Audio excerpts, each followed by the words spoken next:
Welcome to the Daily Glasgow Cappuccino. Start each day of COP26 by drinking in a few minutes of warm, stimulating conversation about climate resilience. I'm your host, Peter Willis from The Resilience Shift. Shall we begin? My guest on this morning's cappuccino is Dr. Deborah Roberts. Deborah is the head of Sustainable and Resilient Initiatives at the eThekwini municipality, which centres on the port city of Durban in South Africa. She's also co-chair of the IPCC's Working Group 2, which focuses on impacts of and adaptation to the effects of climate change. She's the first IPCC co-chair to be both a scientist, her doctorate is in urban biogeography, and a practicing local government official. She's been in local government since 1994. Very nice to have you with me. How are you? Very well, Peter.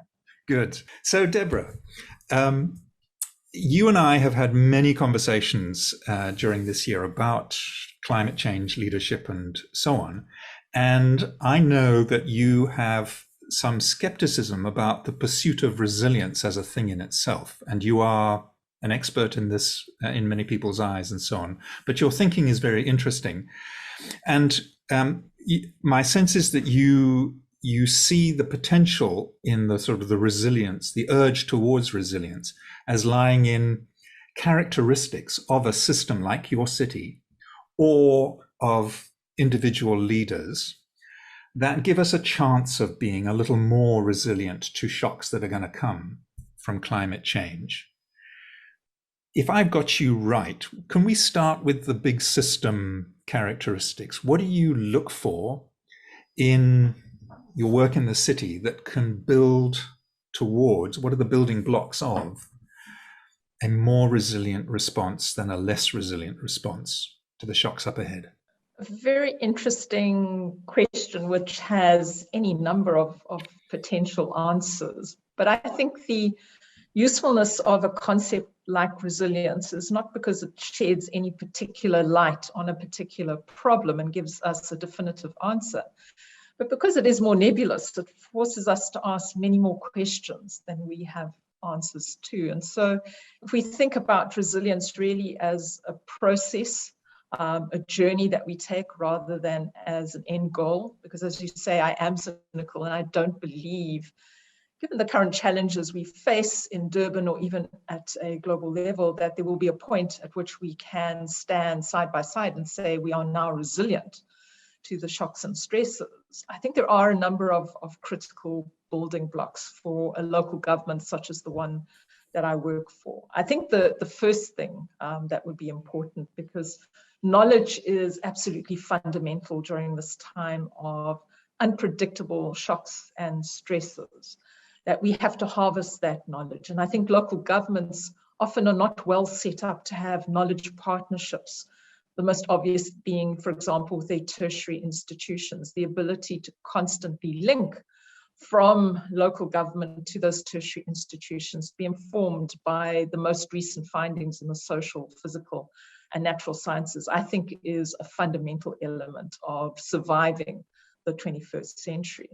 I also think we underscore the various different forms of knowledges that local government itself produces, and we don't harvest that institutional memory. And so it becomes a bit like a game of Monopoly. You go back to the beginning and you don't collect 200 Rand or 200 pounds, given the audience for this podcast. And so a lot of knowledge within local government itself is lost. And I believe that looking at our past is going to be a key informant in building an understanding of where we might go in the future. I also think we need to be more respectful of the knowledge we have in civil society. I think we've got to look at plumbing local knowledge and indigenous knowledge for the insights they have to offer. And that speaks to a very different form of governance. If you're talking to, your tertiary institutions, you are being quite determined about harvesting your own knowledge from the work that you do, and you're looking to alternative forms of knowledge, such as local knowledge and indigenous knowledge. I think that first respecting of knowledge, collecting knowledge, curating that knowledge is an important element. But that speaks to a much more accessible form of governance.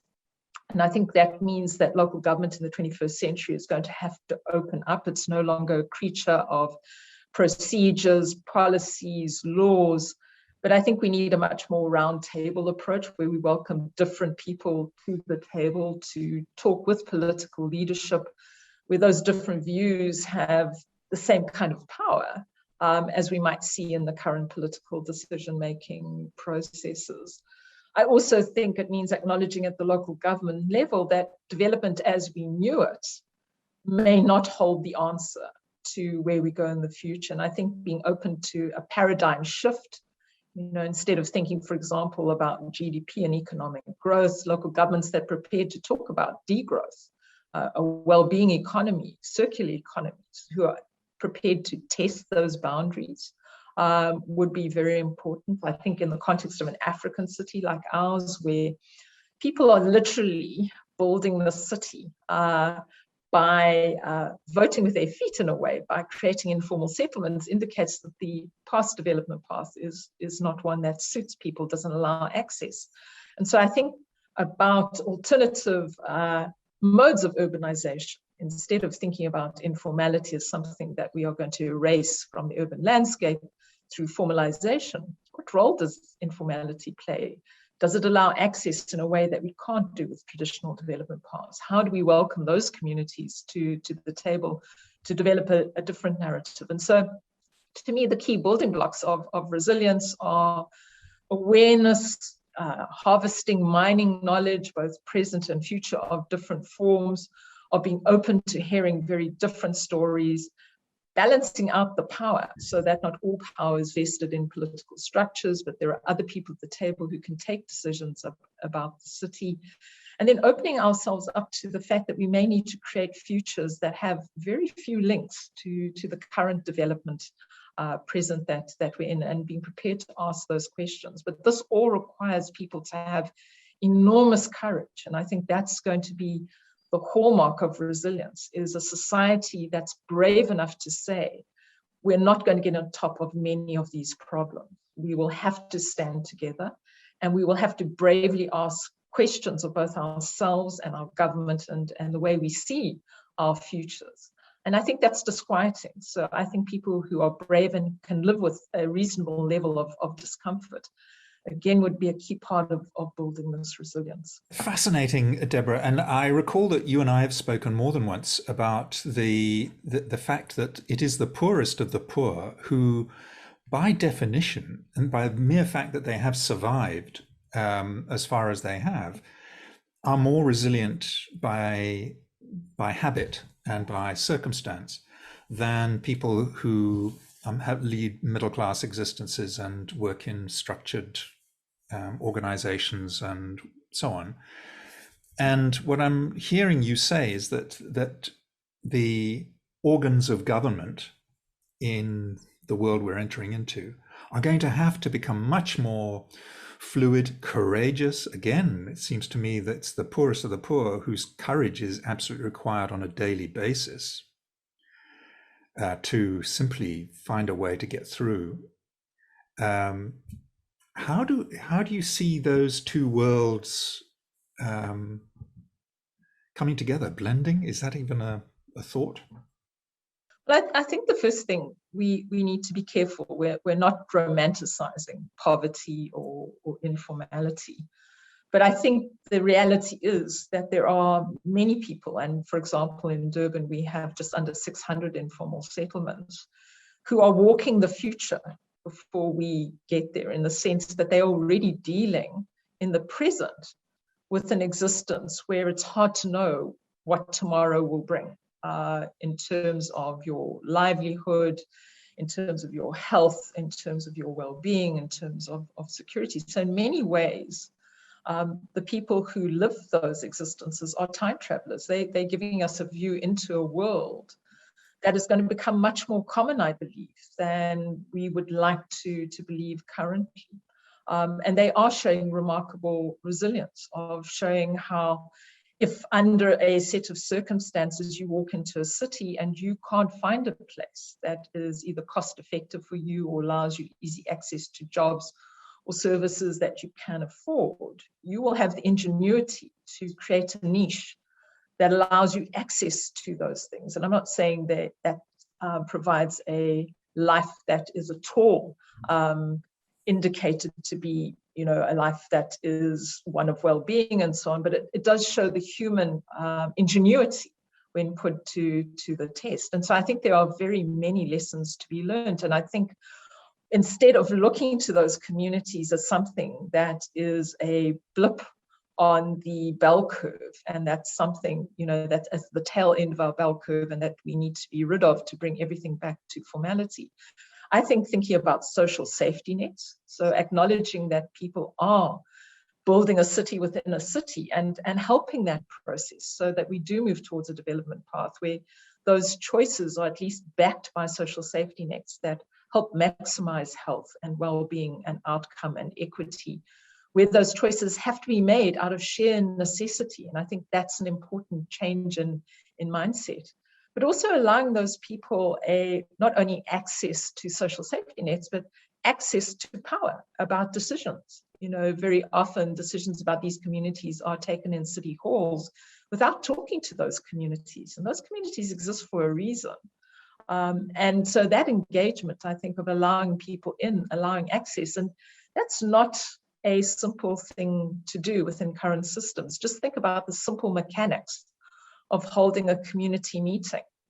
Very often for our middle-class communities, we can safely choose a venue and people can come to an evening meeting because they have a facility of private transport, they live in the area. But with many of these communities, for example, that's simply not possible. You can't hold a meeting in the evening because of the problem that's created by lack of transport, safety issues, and so on. So it gets down to real nitty-gritty logistics in some instances that we have to think about access. So many meetings during the daytime just make no sense for people who are working full-time and don't have the ability to take time off work. So it talks about a different form of governance where we need to move that governance to the people. We need to potentially be going to those communities ourselves, which kind of upends our view of the political hierarchy and who's the decision maker in the city. And these are all untested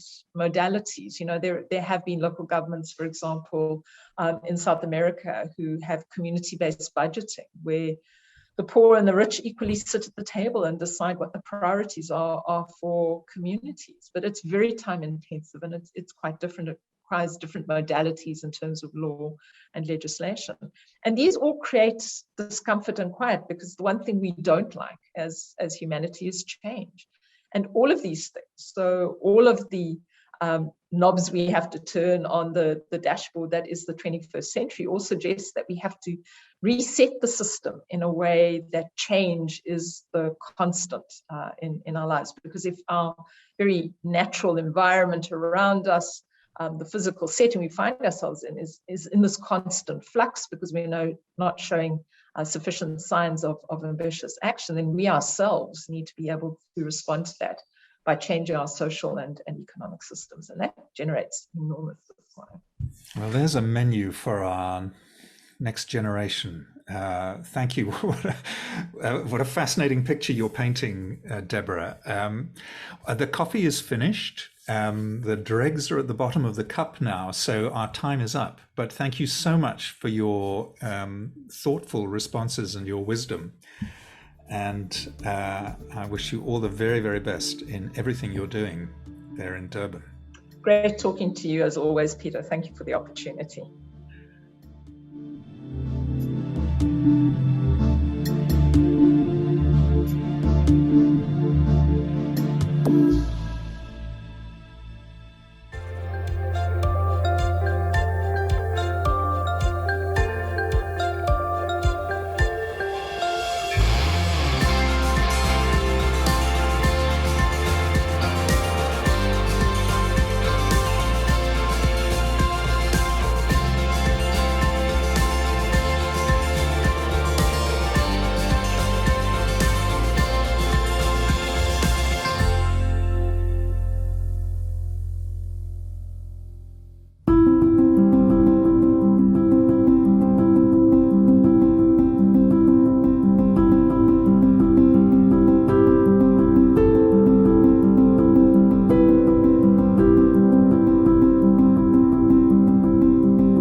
of holding.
Mark, good morning. It's early on.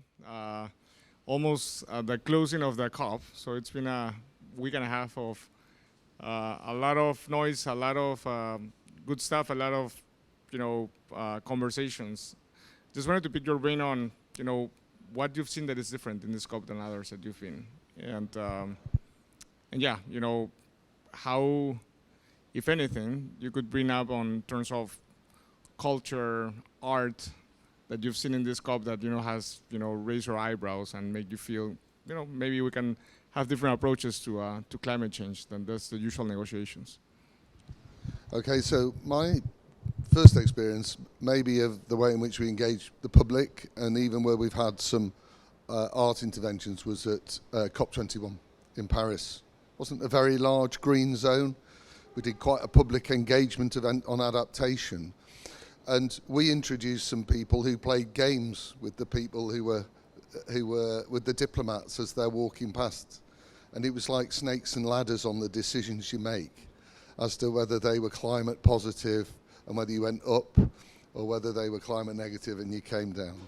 But fundamentally, it was all about, or a lot more than, about sort of mitigating the causes. I think we've started to get a greater appreciation about adapting to the impacts and building resilience. And I think art has a role to play. If you go around the green zone here, there's one fantastic piece by an artist called Wayne Binnety, and we've worked with him and the British Antarctic Survey. And what he's done, he's managed to capture some air from 1765. So that's sort of before the Industrial Revolution that lit the fuse on climate change.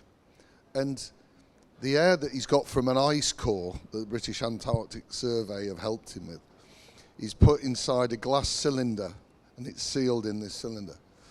And so that's got 285 parts per million of carbon dioxide, whereas our air here has 415 parts per million of carbon dioxide. And in something very simple, and it's a sort of light and sound installation, he's capturing the difference, or maybe the human impact on this sort of fragile atmosphere that we exist within. But he has a second piece, and it's in the dark. He has a second piece, which is an ice core melting. And as it's melting, the air's expanding and it's popping. So it's crackling and makes a noise. So, and he set some of this noise to a little, he's a concert pianist, he's a polymath, a fantastic artist. And he's just introduced a little bit of Brahms that holds some of these little, it's snap, crackle and pop, it's a bit like Rice Krispies, but that holds it all together. And I just think it engages people in something that's sort of visual, but it's also sort of really tackling your senses. So you're hearing it, you're seeing it, you're touching it. And I think that's what art can do. And otherwise, this COP can feel a little bit like you're grasping smoke. There's so many concepts around and everybody seems to have the answer. But as you go and try and find out what that answer is, the sort of smoke just, it drifts off somewhere else a little bit. How do you, based on that piece of art, for example, how do you keep hope? Because it could be, quite stark in what you just said, like feeling, okay, well, we lost an opportunity here. We are missing an opportunity now with a crackling ice. How do you keep hope? And with smoke, trying to grasp smoke here and there, it's a bit overwhelming, but also, yeah, it's an art of navigating that as well. So how do you keep hope? I think that's a really challenging question. I think one of my experience of the COP process is all about partnering and collaboration and people supporting each other, trying to get a sort of almost a coalition of the willing around particular issues or themes. I know I tapped into the adaptation being something really important. if we miss the 1.5 degrees, what are the uncertainty of future extremes from climate, and making sure that we think about how we build that adaptation in. I go back to another artist because I think it's quite relevant. And again, we gave him a pretty open commission looking at when climate change started at the Industrial Revolution. And we just pointed him in the direction of Ironbridge in Shropshire, which is the birthplace of the Industrial Revolution. And this iron bridge that crosses the river, I went with a materials expert from our company, from Arup, and we were looking at the bridge and how it had deteriorated and whether it was still strong enough. And our artist took he took a step back, and he saw the reflection of the arch in the river, and he saw the earth. And I thought that was really interesting, how you can look at the same issue from a different perspective.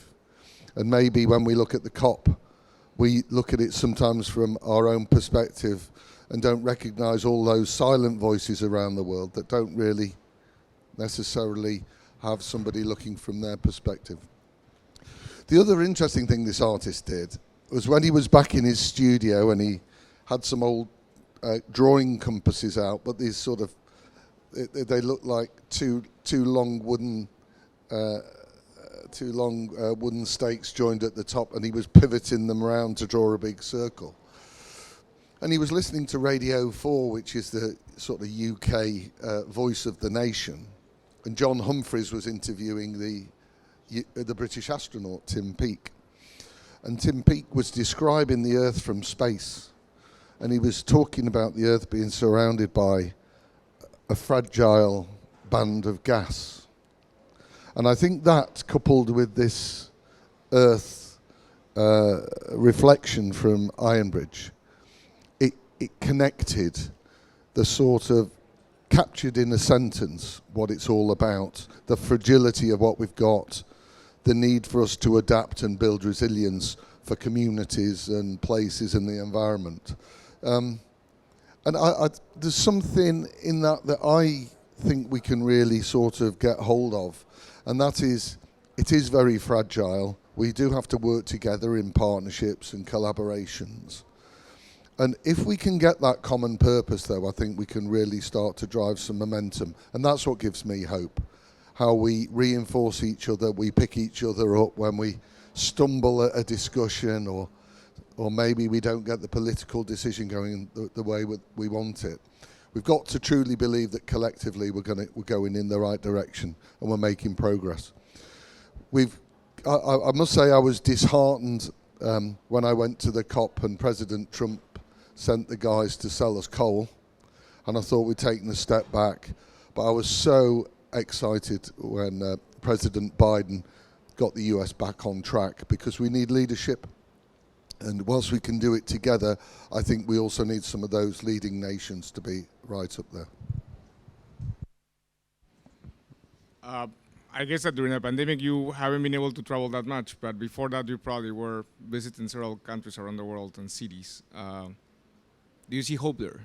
Do you see people figuring out ways to overcome challenges, becoming stronger, more resilient? Tell us a story, one that you like the most.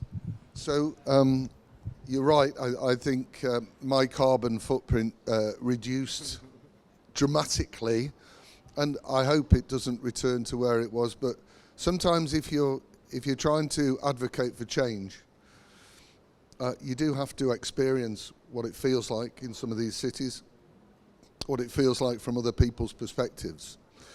And it was maybe the frustration at the lack of some sort of coherent framework to assess resilience in cities that led us to work with Stockholm Water Institute and the Rockefeller Foundation and the 100 Resilient Cities Network at the time. We developed a city water resilience approach. And the idea of this is to think about the shocks and stresses that affect a city when our climate gets, when our climate changes and those extremes are realised. how could we create a framework to understand that and map the governance and responsibilities across the water cycle? So when it's tested by these extremes, we could get all the people who have those responsibilities focused and working together in a much more collective way. And we thought to do that, well, you really need to test it with some pilot cities that really do have extremes. So Cape Town, and we all know about the too little water in Cape Town, or Miami, where you've got the sort of sea level rise, saline intrusion, the tidal surge, the hurricane. I mean, who would live in Miami? No. Mexico, where the city's sinking.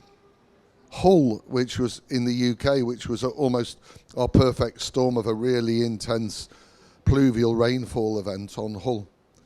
And by looking at all those places and coming up with a sort of rigorous way of approaching that, it sort of gives confidence and empowers communities, because they're part of shaping the structure for their own city. They're part of deciding on what they think is most important to improve the resilience of their communities.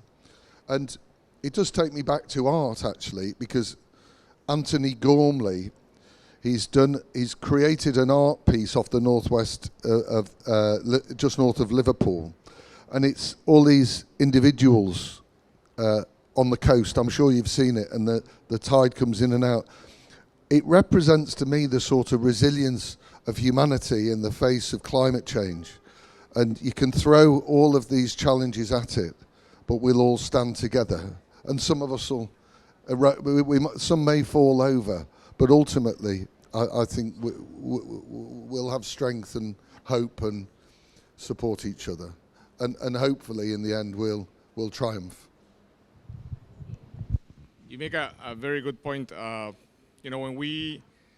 When the champions, UN climate champions, were thinking of launching a campaign on climate adaptation, the starting point for us was human beings are resilient. We are resilient. It's just a matter of how the changing environment is changing so fast that the pace in which we need to increase our resilience capacity might be challenged. Any thoughts on that? And going to art again, there are several pieces of art across this area, these pavilions. I don't know if you've had a chance to look at the big screen from Refik Anadol. What do you think about that? Because it in a way it captures a bit of that climate variability, but also gives us a sense of how human beings could be adaptable to that constant climate variability. Any thoughts on how we can be resilient, how we can make ourselves more resilient, and based on experience that you've seen with people that you've interacted wherever you've been, and have made you believe that we can do it even with this fast pace of changing environment. So it's interesting. My background, I'm a geologist, and I'm quite used to looking at the changes in the world, the sea level's been a lot higher and it's been a lot lower over geological time. But because that happened quite gradually, the sort of world, it's sort of in balance, it sort of adjusts, you have that capacity to adjust. I think the sense we've got is this acceleration, and that acceleration and the fact that we are responsible for it. I see it a little bit like being on a platform where we are actually starting to chip the platform off ourselves, around ourselves, and it's getting smaller and smaller and smaller.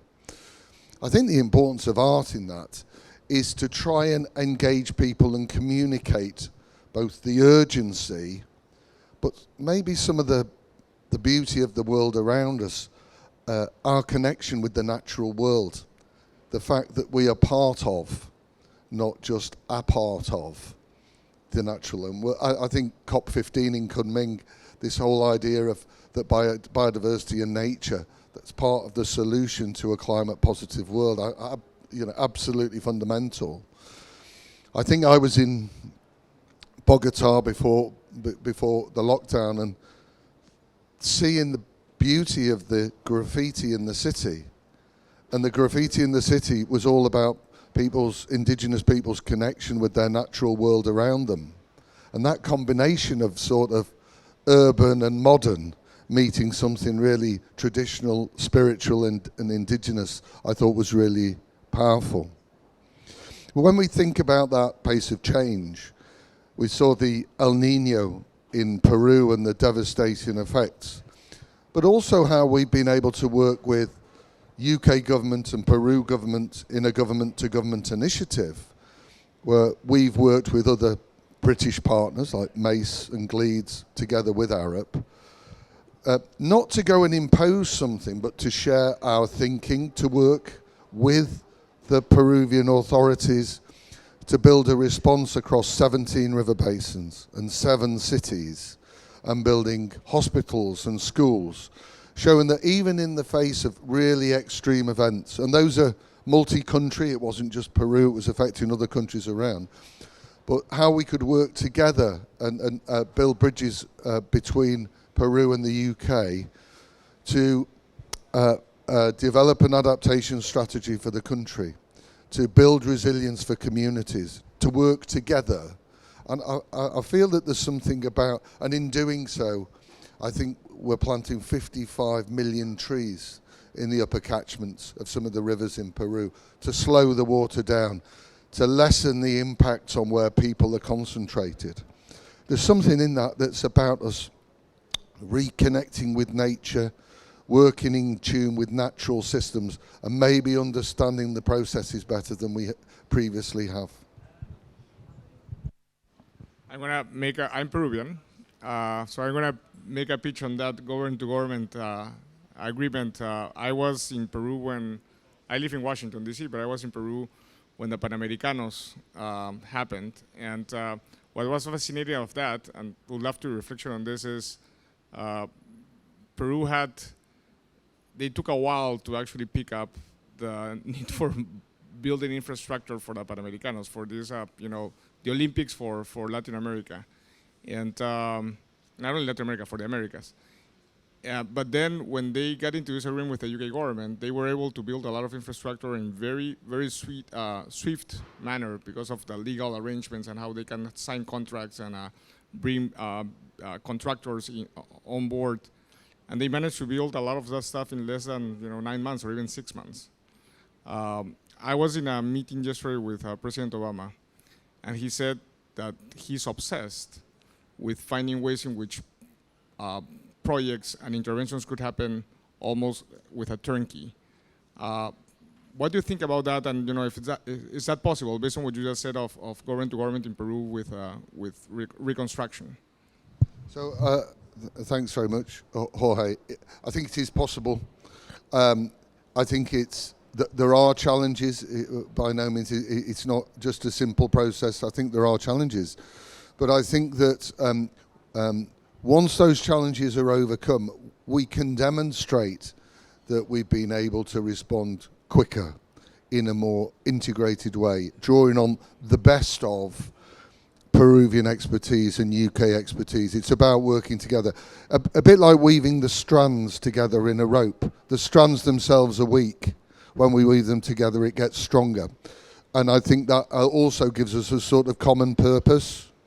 For me, that was about building resilience for those Peruvian communities, how we can work together, introduce adaptation measures. And I've talked about that model being the sort of model we should be thinking of around the world. And it isn't just about the UK doing this. Maybe it's US to Chile, but it's more about seeing the value of taking those countries where there's particular expertise and partnering with those countries where there's significant need. There's strong domain knowledge that may come from one country. There might be really good local context that comes from the country itself, and together we can start to forge these things. I do think that the whole climate challenge, it's not about individual projects or programs or countries.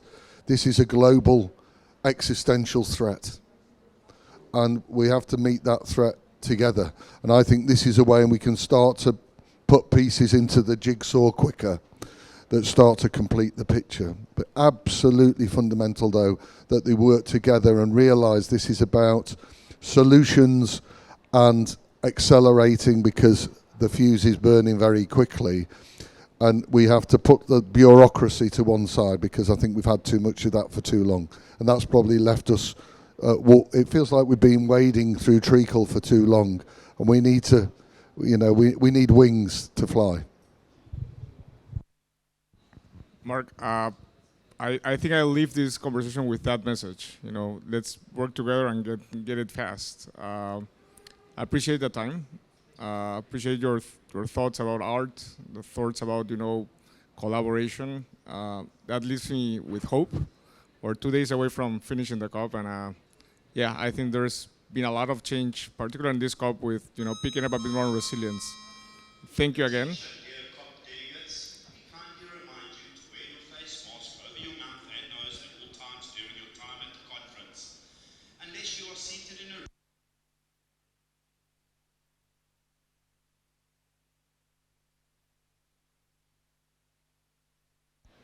And that's a good reminder that we're trying to be safe here at COP. Again, Mark, thank you so much for the time. Thanks, Jorge. It's been a pleasure. I've really enjoyed it. And thanks to the Resilience Hub out there really making a difference. Thank you.